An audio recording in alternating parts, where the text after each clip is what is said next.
CEO John Fett of Asia Dive Expo, our FIDEX, event partners and exhibition co-organizers of and dedication to advancing the Philippine diving industry has helped shape this groundbreaking event.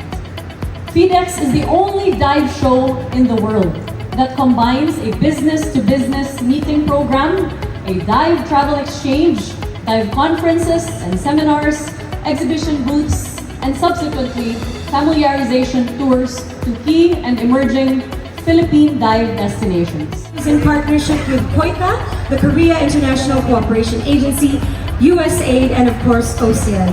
And so there will be 2 more Eco Centers coming, one to Parañaque and one in Barangay 128, Smoky Mountain, Manila.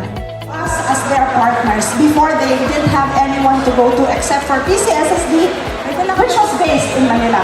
Now they have an office to go to for whatever they would need.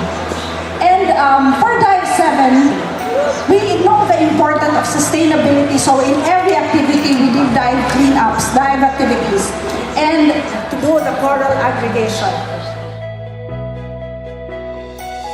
So, first of all, I'm going to start with myself. As they already mentioned, I'm the founder, the owner, and currently I am the general manager of Bongo Bongo Divers in Darwin, 37 years old. I'm a PADI staff instructor. I took my instructor in 2012 and I've been teaching ever since. When our good secretary Frasco, she came up with a new campaign, Love the Philippines. It really struck me that that was exactly how I felt the first time I came to the Philippines in 2010. I loved it here and I love the people, I love the beaches, I love the diving.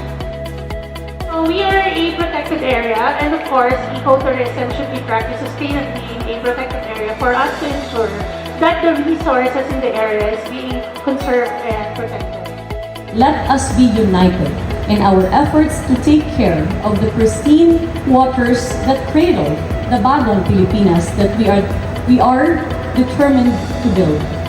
Thank you, and I wish this expo great success.